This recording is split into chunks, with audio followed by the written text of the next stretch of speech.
Whether it's audiobooks or all-time greatest hits, long live listening to your favorites. Learn more about Kisqali Ribociclib 200 milligrams at KISQALI.com and talk to your doctor to see if Kisqali is right for you.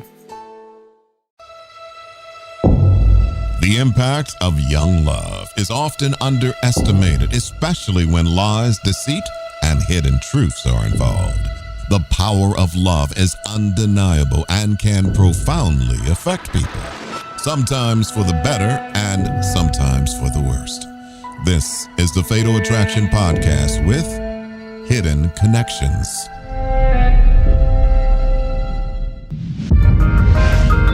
She was a teenage single mom raising 3 children. If she wasn't with her kids, she was working. She worked 2 jobs. She wanted her kids to have a good life. It appeared to be in reach, too. She had gotten a new job. It would have been a life changer. She was looking for love, and she met this new guy. Everything was starting to fall into place. Until it fell to pieces. All they heard were the gunshots. She was found lying outside of her apartment. Who shot her? We're still trying to figure all that out, okay? This was a real whodunit. And it's up to detectives to find the answer. He had a secret. Social media just escalated it all. She wanted to fight. Somebody got murdered. Don't ask it, where's the truth?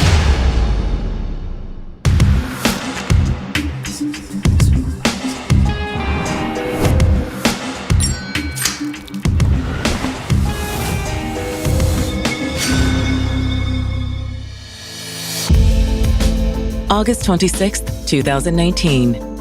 It's the early hours of Monday morning in Chattanooga, Tennessee, an old industrial town that's reinvented itself as a tourist destination. Chattanooga is a beautiful place. It runs along the Tennessee River, sits along the Appalachian Mountains. It's a bustling town. It's a really busy city. There's a lot going on down here. Although out by the interstate in the city's eastern suburbs, things typically have a slower pace, especially as the weekend is coming to an end. A summer night in Chattanooga is really quiet. It's so peaceful.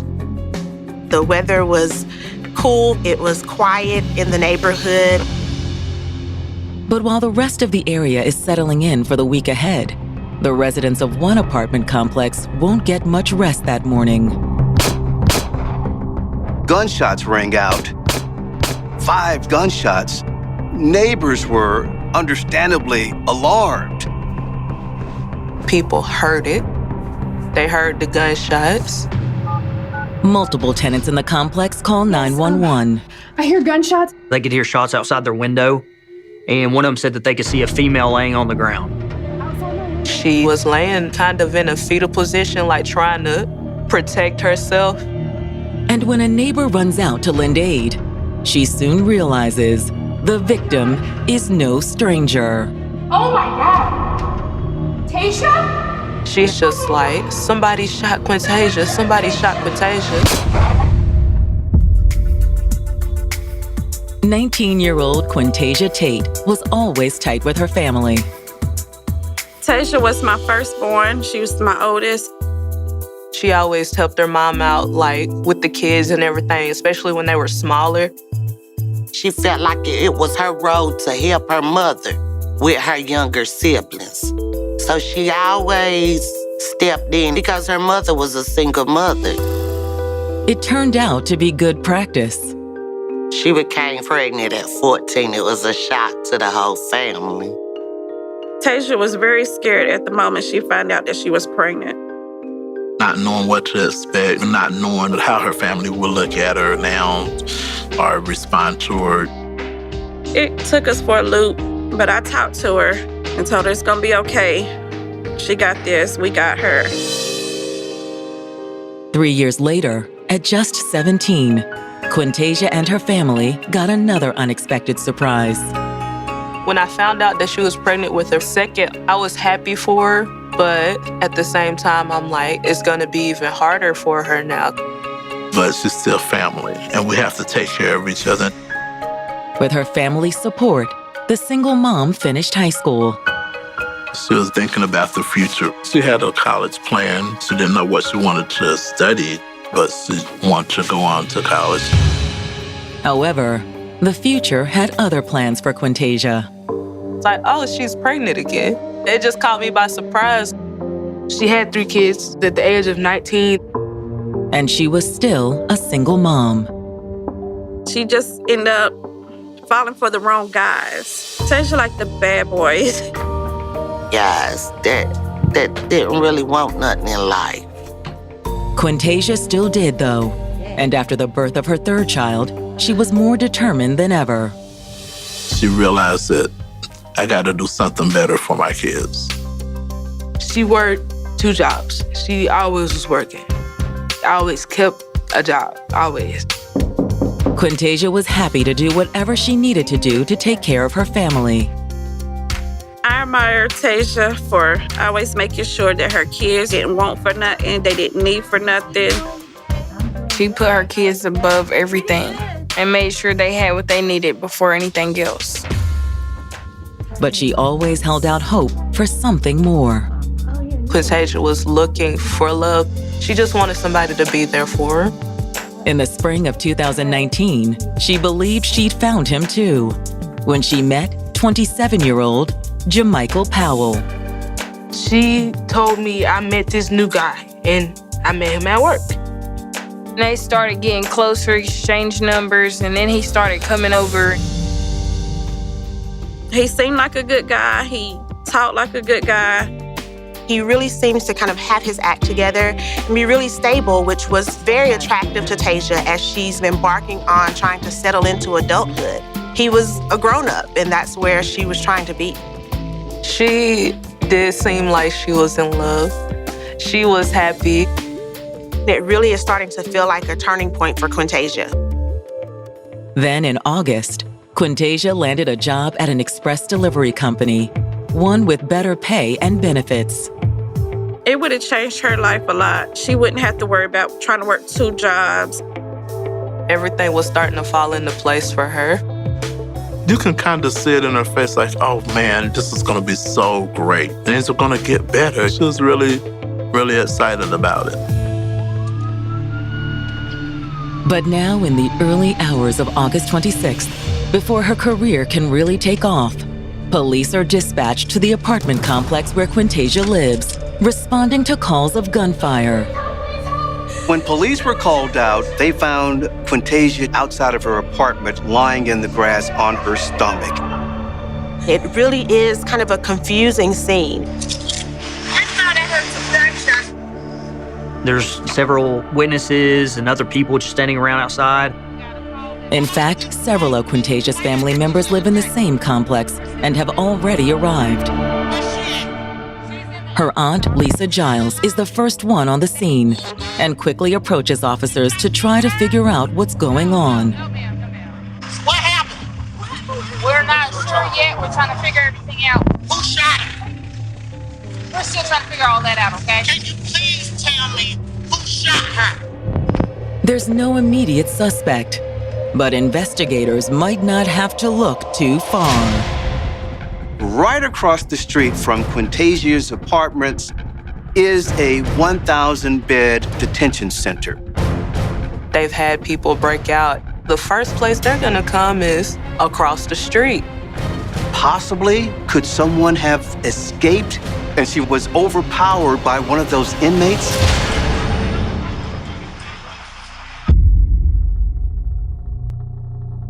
Stay with us for more of this gripping story. We will return with more of the Fatal Attraction Podcast. Whether it's audiobooks or all-time greatest hits, long live listening to your favorites. Learn more about Kisqali Ribociclib 200 milligrams at KISQALI.com and talk to your doctor to see if Kisqali is right for you. At Charmin, we heard you shouldn't talk about going to the bathroom in public, so we decided to sing about it. When you're rolling Charmin, ultra soft on the potty. Less is more, so roll it back.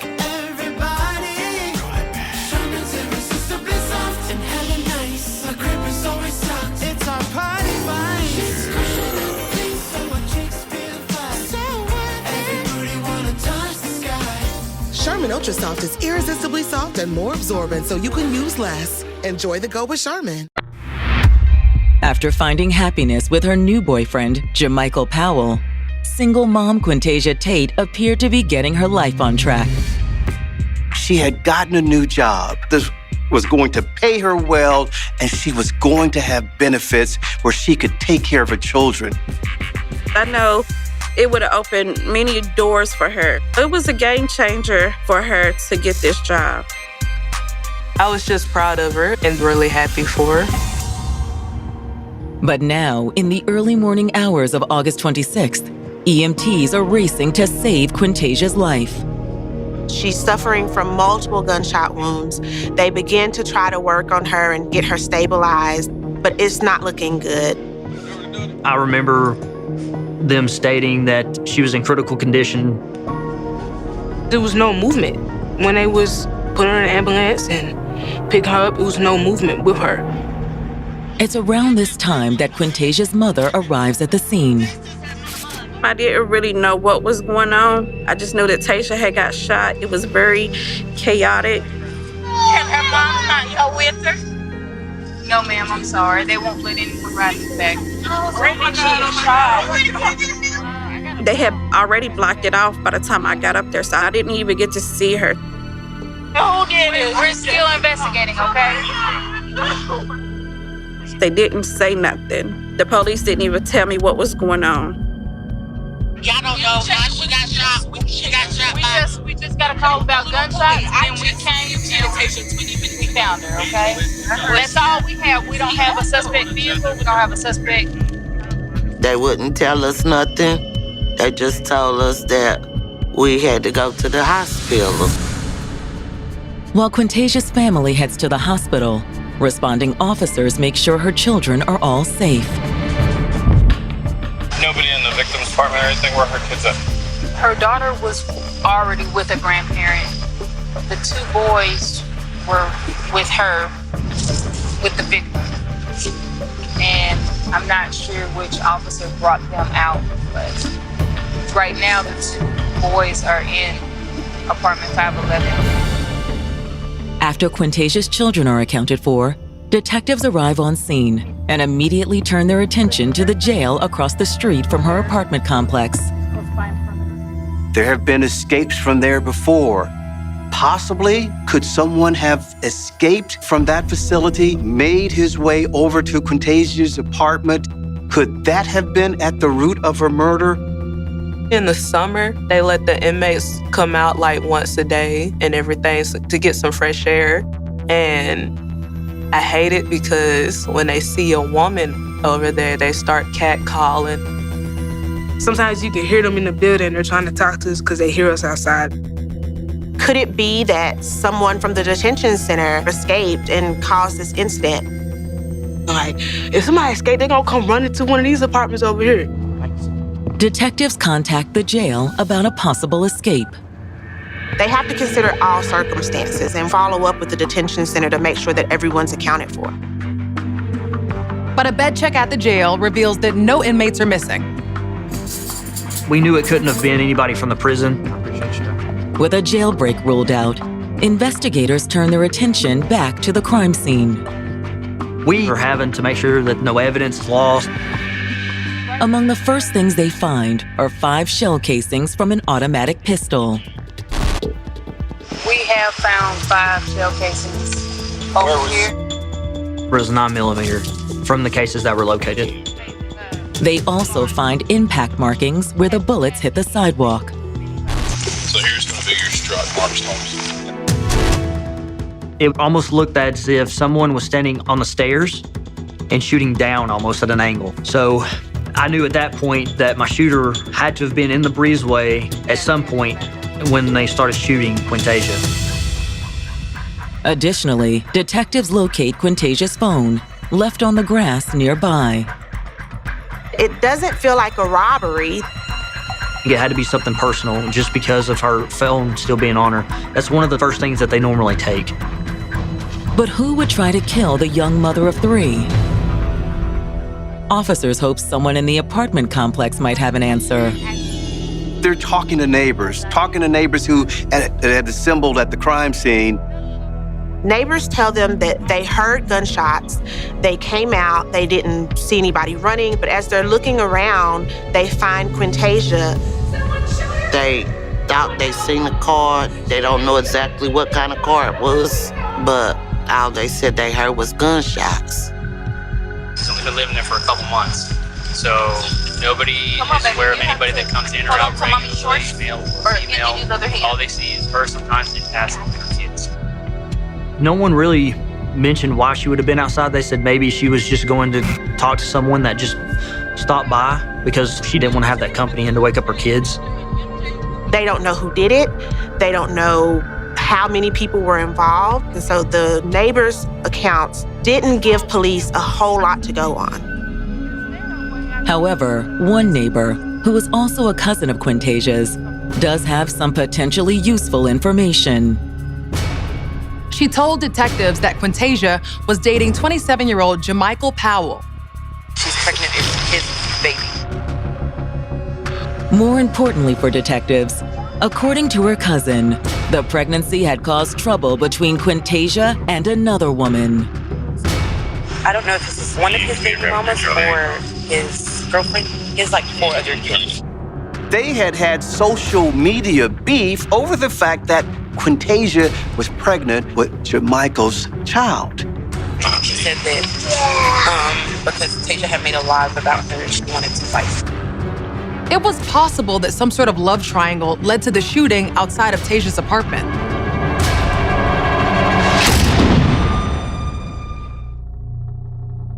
Stay with us for more of this gripping story. We will return with more of the Fatal Attraction Podcast.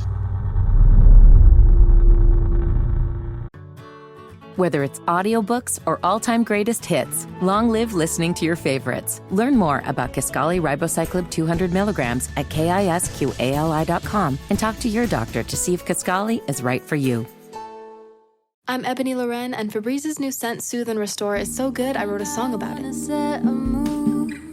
I know just what I do. Febreze has my favorite scent.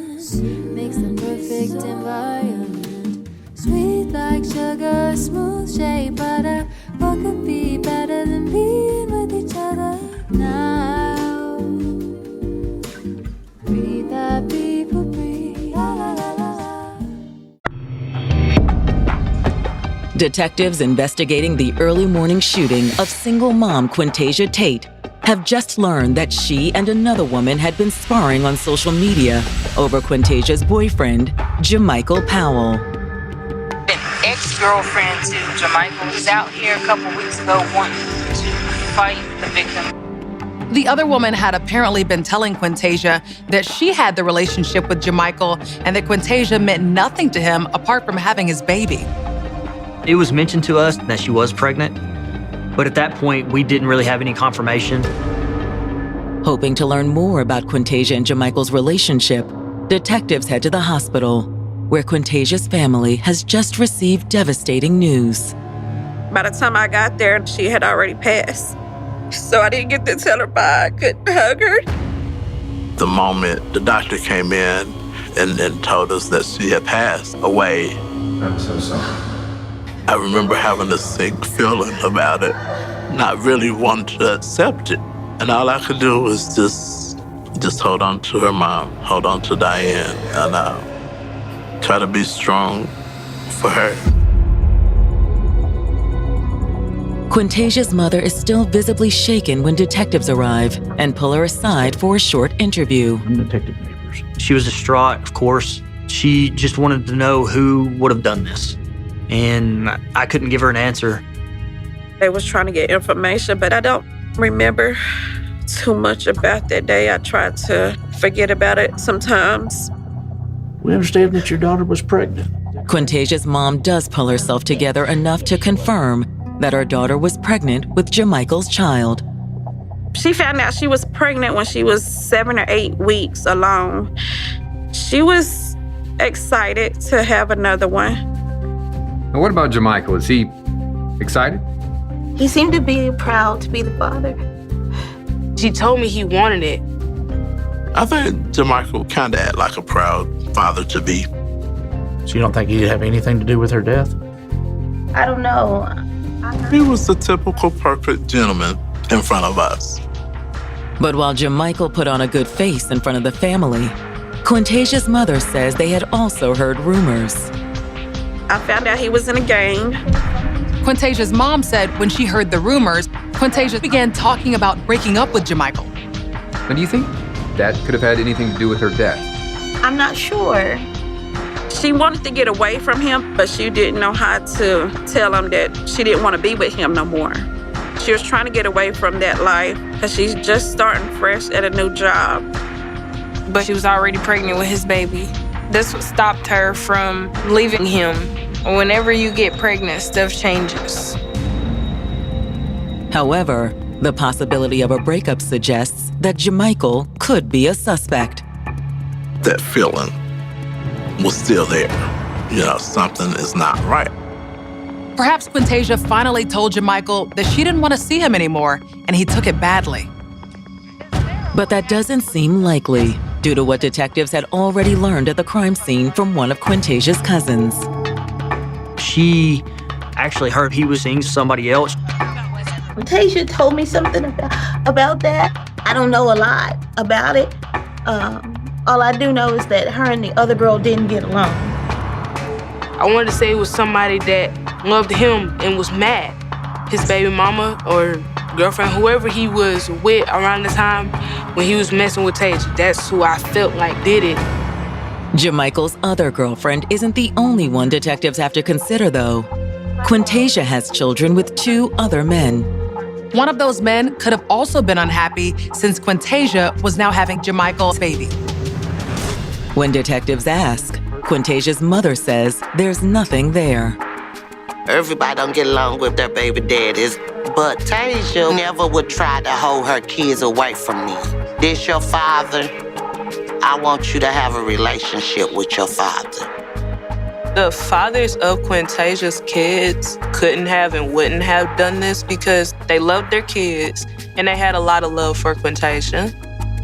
Just talking to Miss Tate's mother and other family members, I learned that everyone liked her. Everybody wanted her around. However, one person close to Quintasia suggests that detectives take a closer look at 20-year-old Derek Jacobs, the father of Quintasia's youngest child. I honestly felt like he had something to do with it. According to Quintasia's sister Jada, Derek and Quintasia had a complicated relationship. They had been on and off for a while. Was he upset when he seen Jermichael with your sister? I wouldn't be surprised. He had really strong feelings for Tasia. I think he really did love her. But jealousy isn't the only reason Jada suspects Derek. I actually saw him around her apartment last night. When? Like a couple of hours before the shooting. The night she was killed, he happened to be out there. I thought it was really fishy.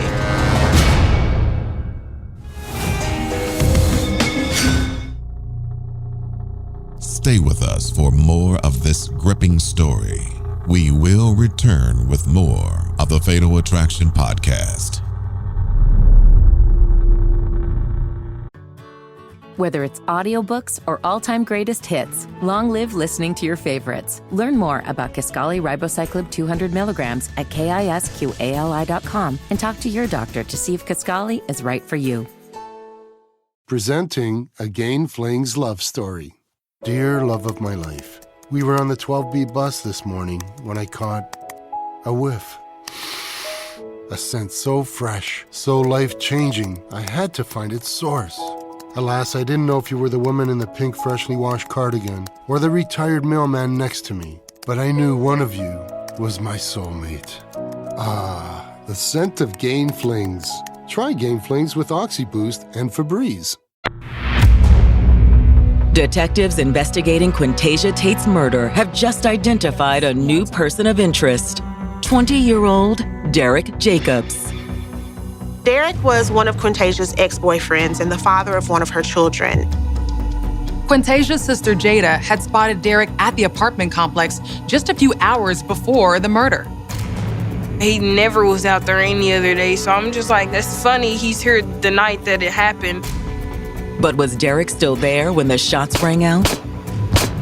Police had to consider whether Derek was a suspect because he might have been jealous of this relationship she had and that she was pregnant, so that may have pushed him over the edge. I feel like he's a different kind of person behind closed doors because she used to tell me he used to hit her.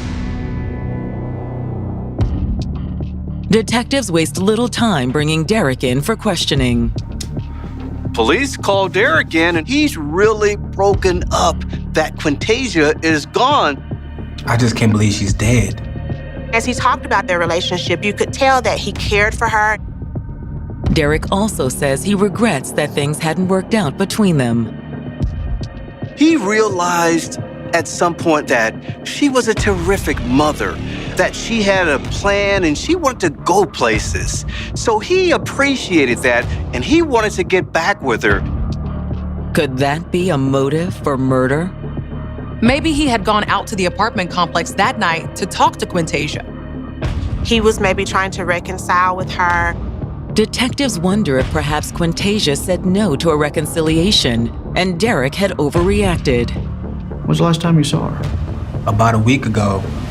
She brought my kid around. You didn't see her last night? No. When the detectives brought up that someone had seen Derek at the apartment complex, he said he was just there visiting a friend that happened to live there. How late did you stay? I stayed around till 10 or so. Derek's story fits the timeline Jada gave detectives, but they can't rule out the possibility that maybe he went back to Quintasia's apartment a few hours later. He says that he was home alone that night, so he couldn't provide anyone who could give him an alibi. Derek also appears anxious to point the finger at the man who took his place. Y'all need to look at Jermichael.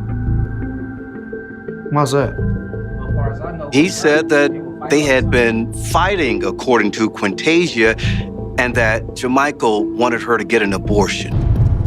He said that she was into it with J. Mike. She had been for a while. It was over the baby. She wanted him to be around for the baby, and he wanted to go out and do his own thing. Detectives aren't quite sure what to make of Derek's story. His claim that Jermichael wanted Quintasia to get an abortion completely contradicted what they'd heard from her family. After talking to Derek, detectives make finding Jermichael their next priority. They gotta talk to him to hear his side of the story. They needed to rule Jermichael out as a suspect, and they also needed him to identify the other woman who he'd been seeing and supposedly got into an argument with Quintasia. However, all attempts to contact Jermichael fail. They can't find him, so they began contacting his family and friends, trying to get a lead on how they may be able to reach him. No one detectives talk to knows where to find Jermichael, but they all suggest someone who might. A woman named Nikki Riley. Nikki came up on my radar kind of almost by surprise. Nikki Riley is Jermichael Powell's so-called best friend. In fact, when Nikki sits down with detectives, she tells them that she was with Jermichael the night of Quintasia's murder. She says they rode around, did a little smoking, did a little drinking. They went to this party. I asked, where did you go? She said, well, I went to Sasha Moore's house. She says that she was with Jermichael that entire night, at least until 1. So she says he couldn't have had anything to do with the murder of Quintasia. She gave a pretty detailed account and also included names of folks who could verify the story. Nikki is also able to give detectives the name of the woman who'd been arguing with Quintasia, 24-year-old Heather Johnson. Heather was Jermichael Powell's other girlfriend. Jermichael was what is known in the hood as a player. According to Nikki, Heather was not happy about his relationship with Quintasia. She wanted to get back with him, and she was concerned about Quintasia's pregnancy impacting that. But it's what Nikki says next that will bring Heather to the top of their suspect list. she threw in this very important tidbit. She said that she saw Heather Johnson and Jermichael arguing that night. What were they arguing about? I'm not sure, but it had something to do with him and Tasia. Could Heather Johnson's jealousy of Quintasia have driven her to kill her?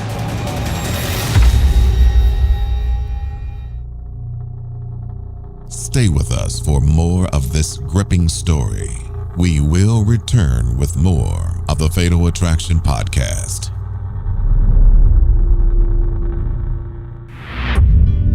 Chattanooga detectives have just identified 24-year-old Heather Johnson as the third member of a love triangle between their victim, Quintasia Tate, and her boyfriend, Jermichael Powell. According to Jermichael's friend Nikki, Heather Johnson was extremely jealous of the relationship that Jermichael and Quintasia had, and Heather was seen arguing with Jermichael the night of the murder. Nikki tells police that she seemed really upset, but she said that she couldn't hear what the two were arguing about. So police had to wonder, was Heather possibly a suspect in this murder? After talking to Nikki, detectives track Heather down and bring her in for questioning. I advised her of her rights, and she spoke with me willingly. And she stated, yes, I know Quintasia. Heather didn't like the fact that Quintasia was pregnant, so they had been beefing over that. Heather tells detectives that she wasn't anywhere near Quintasia's apartment the night of the murder, but she does confirm that she saw Jermichael and Nikki. She stated on the 25th, the night before the actual homicide, that she was with Jermichael and so was Nikki.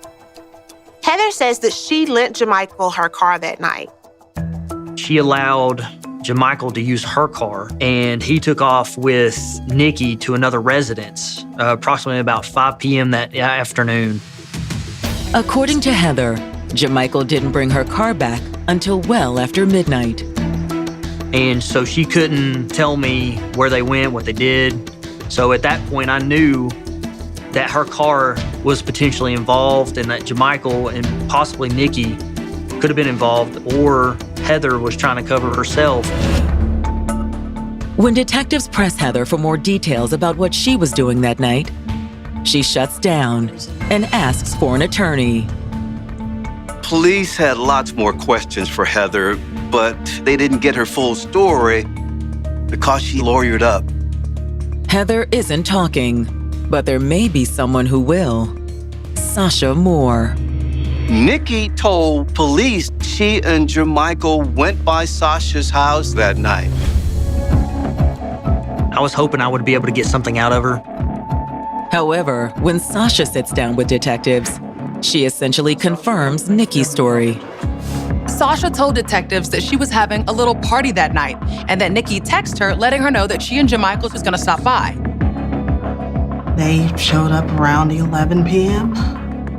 Sasha said that she didn't really know who Jermichael was. She knew of him, but wasn't that familiar with him. Sasha told me he was just an acquaintance. However, Sasha didn't say anything about Heather being with them. Detectives are still suspicious of the whole situation, but they'll need more information before they can move forward with an arrest. The statements from Sasha, Heather, and Nikki all matched each other. But until they spoke with Jermichael, it was going to be tough to get to the bottom of everything. Still unable to locate Jermichael, detectives try another approach to figure out what happened after Jermichael and Nikki left Sasha's. Quintasia's cell phone. We had family members that knew the passcode to her phone, so we were able to gain access to her phone. They found social media messages where Quintasia and Jermichael had been communicating. Looking through it, I was able to pull up the time frame on how the actual communication went down. The messages are a minute-by-minute record of Quintasia's last hour. Quintasia was messaging him. She was wanting to see him. 20 minutes later, Jermichael responded. That's when he said, "I'm coming over." She messages him back saying, "I'm outside." And this was right at about 29 after midnight. That was the last message she sent. At about 12:30, she gets a message from Jamichael that simply says, "Walking up." That's when the communication ends. 20 minutes after that, the neighbors heard gunshots. To me, it would just kind of cemented that if he didn't pull the trigger, whoever he was with pulled the trigger. They have probable cause to believe that he was involved in her murder.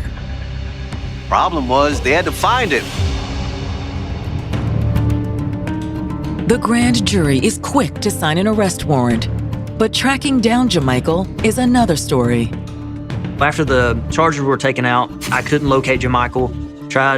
We looked a lot of places. We did a lot of research on him. And we went to a few places. We even had him put on the TBI's top 10 most wanted.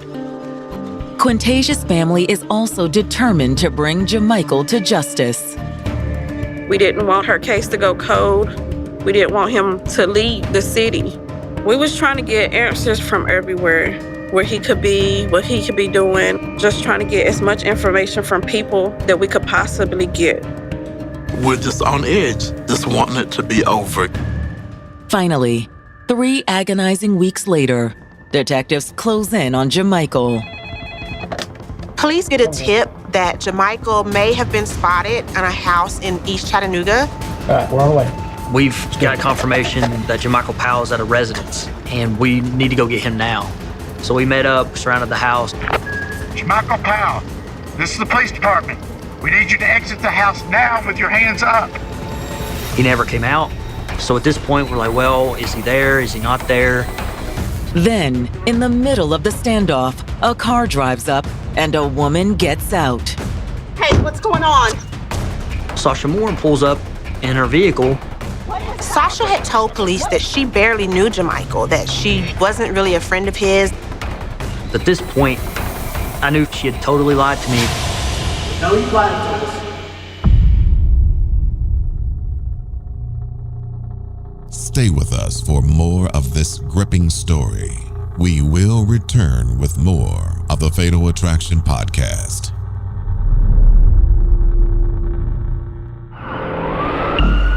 Detectives investigating the murder of 19-year-old Quintasia Tate believe they've cornered her suspected killer, 27-year-old Jamichael Powell, in a house in East Chattanooga, Tennessee. This is the police department. We need you to exit the house now with your hands up. Police realize that this is the home of Sasha Moore. The police had her house surrounded when she drove up, and she demanded to know what was going on. We tell her the situation, and she finally admits, I will get him to come out. So that's when we were able to take Jamichael Powell in custody. Detectives also bring in Sasha Moore for additional questioning, along with Nikki Riley, who was with Jamichael on the night of the murder. I had all 3 of them there, Sasha, Nikki, and Jamichael. Maybe I could get and piece the story together. And I went to go speak with Nikki first. Nikki had previously provided detectives an alibi for the night of the murder. But now detectives know that's not true. I know Jamichael was there when Quintasia was shot. As they let her know what they found out, that alibi begins to crack. Earlier, Nikki said that after going to the party at Sasha's for a while, she and Jamichael just spent the rest of the evening driving around. But this time, her story changes. She says that they end up in Quintasia Tate's apartment complex, and she confirmed that Jamichael messaged Quintasia to come out so that they could talk. They were supposed to talk because they had been into an argument earlier today. Jamichael was upset about Quintasia's pregnancy. He didn't want her to have this child. Nikki also says that she and Jamichael weren't alone when they stopped by Quintasia's place. She now claims that Sasha had gone with them. At that point, detectives turned to Sasha for her side of the story. I've come to her and said, hey, you need to really get this off your chest. It's like, we know other things went down. There's somebody else that is cooperating with it. Okay. She said, I'm gonna tell you the truth. Sasha admitted that she had gone with Nikki and Jamichael that night. He was like, we're just going around the corner, it'll be quick, you know what I'm saying? So, getting in the car, and it wasn't around the corner. Sasha explains that they had ended up outside Quintasia's apartment complex. They just asked me, would I get out the car with them? And I was like, yeah. I'm like, where are we going? I to go up here and talk to somebody. And by then, she was already standing outside. Sasha says she hung back while Jamichael talked to Quintasia. We need to talk. She says that she was in the bushes not far away as she watches Quintasia and Jamichael start to argue. Bro, I am not getting rid of this baby. I can't handle no responsibility like She says Jamichael walks up the steps. That's when Jamichael pulls out a gun. He was either standing right there in the breezeway or standing right there on the steps. And you're not gonna have that baby. You're not having that baby.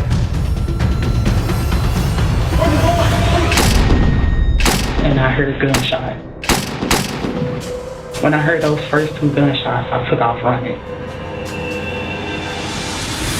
She said that they got back in the car and they drove away. I don't know what I just witnessed. Like, this is not the person I know. Like, all these years, I'm like, are you really capable of this? Finally, after talking to Nikki and Sasha, detectives sit down with Jamichael, who initially denies killing Quintasia. I didn't pull no trigger, girl. Instead, Jamichael blames Quintasia's murder on his ex-girlfriend, Heather.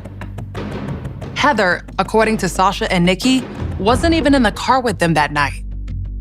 He has totally taken out Sasha and he's taken out Nikki at this time. Maybe he's trying to protect them. I don't know why, but I just let him go with it. He said, while I'm sitting in the car, Heather goes up to speak to her.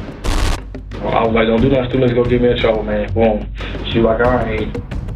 He hears 3 to 4 shots, and then she runs back to the vehicle. I'm like, what the f you just do? And she was like, nothing. I was like, well, just take me back to my dad's house, and that's what happened. The detectives don't buy it. I told him, why are you putting this on Heather? This message here, it shows you're saying, I'm outside. This is leading up to when she was shot. Okay, this is it right here. You can't go around. Caught in a lie, Jamichael tries a different approach. Jamichael insists that she had been threatening to kill him and that he acted in self-defense. And she kept telling me, kept calling my phone, telling me, I'm gonna kill you, I'm gonna get somebody to kill you. And I got scared.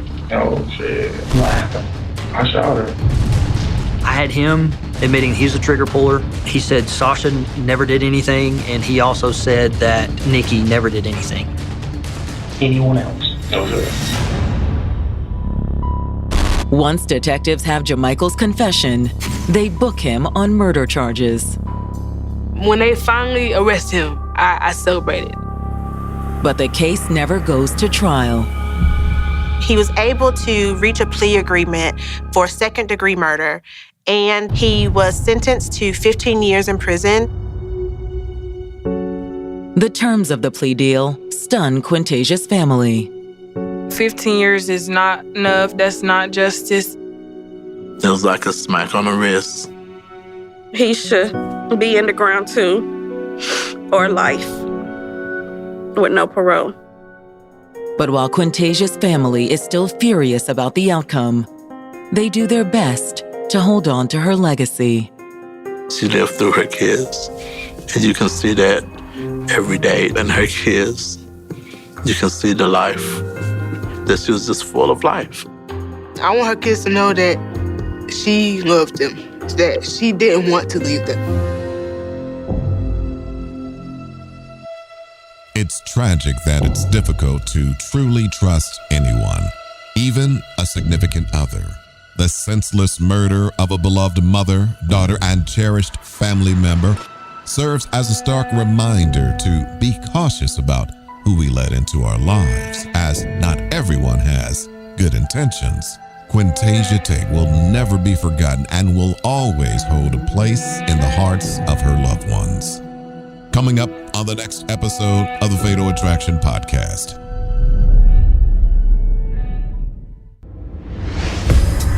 They were two single parents forging a future together. They were both so committed to their children. They was building a little family. They were making plans for a future.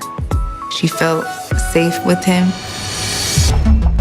Until a hail of gunfire shattered the illusion.